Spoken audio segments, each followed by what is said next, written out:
What is up, girlfriends? Today's video is going to be about why I'm a godless. I've tried to do this opening several times. I don't really know how to fucking start this video off. It's kind of difficult because we got a lot of ground to cover. So I might as well just skip the whole intro thing and just start where I started, religiously speaking. I started off in a Catholic school, I think. I'm pretty sure it was Catholic at least. It was either Catholic or non-denominational, but point is Christian school. That's where I started. That's where my whole religious experience started, was in Christian school. And throughout my life, there was always a religious background to things. There wasn't like a heavy emphasis though in my household specifically. My grandpa is a heavily religious dude. My dad isn't. He's not big on religion. A matter of fact, I kind of get the vibes that he's an atheist. But point being, he sent me to a Christian school and I learned like fundamental Christian values there. But throughout my time there was always this underlining of doubt, this underlining of questions that weren't being really answered. And I was the kind of kid to ask questions. And if you know anything about religion, is that they hate it when you fucking ask questions. And so I was treated a very particular fucking way in that school. It wasn't necessarily with malice because I was a little kid, but it was definitely like, even from the higher up people, it was sort of like, let's not give this kid as many fucking privileges as we give the other kids, right? Essentially, I was a very extroverted fucking kid and I wanted to have an important role in the plays because we did a play like every year pretty much. And I wanted to have a role because I really just, I believe it or not, I liked the attention. I liked being dramatic and extravagant, and I wasn't really like a shy kid at all. I wasn't. I was a very extroverted, talkative kid, and I was always wanted to be friends with other people. Very, very extroverted. And I thought I really wanted a lead role in a play, and they never gave it to me. They never gave it to me, no matter how hard I tried. Even if nobody else was going to take the role, nobody else wanted the role, I was raising my hand up. I'm like, I want to be. They didn't. Always ignored, and they picked another fucking kid. And it's just that sort of like vindictive thing. I never picked up on it as a kid, but looking back on it, I'm like, you vindictive little shits. I'm a kid. It's just a fucking play. Just because I fucking ask questions. Fuck, yeah, Jesus Christ. Anyways, but I was always kind of sidelined and stuff like that, but I found a lot of comfort in the other kids there that I was socializing with. You know, they didn't really push me aside and treated me like dirt, like the fucking the higher ups. I even had a teacher who fucking picked on me, believe it or not. Like, it's kind of crazy how much more mature 5-year-olds can fucking act compared to adults. Just saying. When religion is involved. But yeah, my experience, it never bogged me down though. Even though it sounds like my experience was bad, I never picked up on why it was bad, nor was I really bogged down by it because I was very sociable as a kid in elementary school. Later on, I became an introvert for a number of fucking reasons, and now I'm sort of like an ambivert, but which is like an in-between. If you don't know what that word means, it's like I'm sort of an extrovert and sort of an introvert. I don't mind being social, but I only can do so much, right? Like, I'm not like fully introverted. But when it was, I think, I want to say I had 2 grades left of elementary school. But we moved out of that Christian school and we were put into a public school because my dad didn't like the whole financial situation of the Christian school. They were asking for a lot of fucking money, and considering the fucking things that they were teaching us and the problems that were arising with my older sister, because there was a lot of shit going on there, that they were kind of mistreating her as well, because as many questions as I asked about religion and stuff like that, my older sister asked 10 times as much. She was much more of a troublemaker in that school than me. And my dad just like, I'm not putting up with this. I'm not putting up with this petty fucking shit that you're treating my daughter like some sort of fucking alien from outer space. Like, it's kind of fucking bullshit. So we moved into like a public school system, and that's where I spent the rest of my fucking years. And over time, I started asking myself some questions about religion and stuff like that through watching content creators. Like, for instance, I was around, I want to say like 15, 14, like somewhere in between the end of middle school and the start of high school. I was watching people like Sargon of Akkad and stuff like that, these very like fedora tipping atheist types of people, and they sort of introduced these questions about religion and stuff like that. And I sort of like I'm agnostic, because I was still like a conservative person. I didn't necessarily believe in pushing fundamentalist Christian values, but I believed in like conservative values and stuff like that. I was more of a submissive agnostic, I want to say. Like, I never wanted to question religious people, and I think it had something to do with the upbringing in the Christian school, but that's another thing. What really brought me to the point that I am now, which I'll get into more specifically in a bit, was watching someone like Destiny, because it felt like Destiny asked really, really hard-hitting questions about religiosity, Christianity, and stuff like that. When I was sort of being more open-minded and open to opinions and being more of a centrist, watching Destiny really, like, Sargon of Akkad never asked really like good questions about Christianity and stuff like that. Like, those content creators, they never did. They never really did. They always got stumped by the other like alt-right people that were like fundamentalist Christian people and stuff like that. Yeah. They were like fundamentalist Christian people, and they would often bicker with the what were they called? The skeptics. That's what they were called. The skeptics, or the septics, as most people like to call them. But yeah, Destiny asked way more hard-hitting questions, and it made me really think about how bullshit religion kind of was, right? Because it was never there for me. Like, a lot of people want to say that religion is there for you. You have a sense of community and belonging and stuff like that. It's like, all I did as a 5-year-old kid was ask questions, and I was ostracized. Like, how can you say that your community is there for me when all I did was ask questions as a little 5-year-old kid and I was already being ostracized by adults? Like, that's kind of fucking crazy. That was kind of a crazy fucking wild thing for me. Like, it's only a community that's there for you if you're willing to lobotomize your frontal lobe and just be a mindless fucking ant. Like, that's the only time the community is there for you.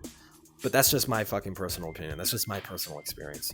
But without that guidance, because as much shit as I would give religion, it gives people guidance. It gives people a sense of guidance in their fucking life. And without that guidance, I felt really fucking lost. I felt really fucking lost and purposeless. I would say I was a nihilist, because it did really feel like at times that nothing I did really fucking mattered. Because if I'm already thinking that there is no God and religion is kind of a stupid idea, then what purpose do I have to do fucking anything, right? It was a really rough and dark time. But through that, I played a game called Hyperlight Drifter. And Hyperlight Drifter was that light in the dark. It gave me that guidance that I fucking needed. Because I played this game and I really enjoyed it. But the game's narrative is very, very subtle. There is not a single fucking word of text in that game. The only text that there is the where it tells you what buttons are shoot and what buttons are attack and dash. That's it. That's all the game tells you. That's the only thing in English text, right? Everything else is hidden behind like a codec, a mysterious language that you need to decipher and shit like that. But point being, the game was made by a guy named Alex Preston. And Alex was somewhere in it, I think he wasn't born with it, but somewhere in the middle of his life, he was diagnosed with a debilitating heart condition that essentially made it so, like, at any point, he could just fucking die. At any fucking point. right? And Alex was a kind of guy who didn't really have religion to guide him. He was kind of raised as an atheist or an agnostic person, as well. Or not as well, but like he had the same ideas of just like religiosity is kind of bullshit. And during those times, he felt lost, and he felt like he had those same doubts that like at any moment I could just die. But what really brought him to make this game was literally just saying, I don't care. I don't care that I might die spontaneously. I don't care that I might drop dead at any fucking moment. I'm going to make my impact the way I want to. I want to do what makes me happy and do what I need to do to make my impact, to have my magnum opus be there in the world for people to see and experience, right? That was his whole driving factor behind making Hyper Light Drifter, was essentially saying death is completely and utterly irrelevant. It doesn't make your life meaningless. And that message really helped put me on the fucking right path of a sort of, I want to call it like spiritual nihilism, right? Is essentially like when you realize that humanity is insignificant in the grand scheme of things, you can crunch your focus into like the things that actually matter within your life. Like you actually have things that you want to do within your lifetime, and you actually want to fucking go and do those things because you only have one life, and you really want to make your impact, and you really want to do good things for the people around you, because those are the things that really fucking matter, right? The people around you are the things that really matter because they're tangible. They're there for you. They are physically there for you. And so that's kind of that purpose, right? It's not big, it's not major. You're not saving the world. You're not becoming part of God's legion against the demons, and you're gonna have this whole entire holy, like, it's not. Life isn't a fucking movie, okay? It's not. We're all little insignificant ants in the grand scheme of things, okay?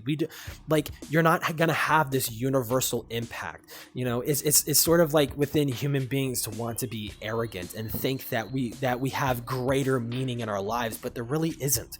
There's no greater meaning in life other than what we make of it, right? And so that's kind of what brought me to where I am now. I'm personally agnostic, but I'm agnostic in the sense of like, there's this thing called cosmicism, and cosmicism is essentially saying that there is no recognizable deity in the universe. So in my head, I'm thinking, even if there was a God, logically speaking, it doesn't make any sense why he would even recognize us. We are, like, again, it's pretty factual. It's pretty factual. We are utterly insignificant in the grand scheme of things. What we do within our entire species lifespan isn't going to affect how the universe will play out. It's not, right? Human beings have only been around for 200,000 years. The universe has been around for eons. Okay, what we do with, like, it doesn't matter how many generations of humanity that there is. We're not going to have this impact on the universe. The universe is going to go, and it's going to continue the way that it's going. Okay, we don't have any impact or say in that. You know, like, it's a bit nihilistic, but it's true. And it also doesn't make any sense why a god would care. Like, why would he care about a species that just plopped, that just not plopped, but a species that sort of developed into what we are now, and it's only been around for 200,000 years. It doesn't make any sense why all of a sudden, and not even at the beginning of the inception of our species, right? It took like at least a couple, like 100,000, like it took like 100,000 years and some change for us to finally develop like religion and stuff like that. Like religion has only been around for like what, like 10 thousands of years or something like that. Like religion hasn't even been around for that fucking long in the grand scheme, in the entirety of the human species, right? Yeah, it just doesn't make any sense to me, right? I think everyone kind of has it wrong, and that if there is a god, I don't even think he could be able to perceive us. Like that's just my opinion, though. It doesn't, because he exists without the confines. You know, we could get into all that like philosophical shit, but that's just my personal opinion. That is just like, it doesn't make any sense why a god would even recognize us to begin with. So, like, even if there is a god, what we do with our lives is just whatever, right? It's not gonna like affect anything. There's no like universal morality or anything like that, you know. But that's pretty much it. Where I sort of like why I'm godless, right? Because God was never there for me. Why should I wait around until he finally comes around? Why do I have to make such a heavy investment and commitment to this being, this creature that I can't even know if exists or not? It's like it almost feels like a crypto scam if you think about it. It's like, guys, please trust me. Invest in guys, please invest in this crypto coin. I swear it's gonna blow up. It's gonna blow up in 10 years, and the profit margin is gonna be like 500%. Like that's kind of what it sounds like, right? You're making this heavy spiritual, mental, and moral investment in this thing that you don't even know if it's gonna pay off or not. And even then, you might be entirely wrong, because sometimes it feels like religious people don't even ask themselves the question. It's like, what if I'm in the wrong religion? What if there is a God, but I'm in the wrong religion? Like most Abrahamic religions pretty much make it so where it's like, if you're in the wrong religion, you're going to hell. You're going to hell. You're going to whatever depiction of hell they have for people. Yeah, like it's just that's pretty shit, and it feels like no one ever considers that. It's like, so why? You know, for me personally, I have no incentive to be religious. I have no incentive. Like I would like to think I'm a spiritual person. I like to suspend my belief and believe in like mystical things. You know, like entertain insane hypotheticals. Like I'm a big fucking alien person. I fucking love the alien shit, even though that's arguably not supernatural, but you know, some people consider it that. Like I love entertaining that, the probabilities of that stuff.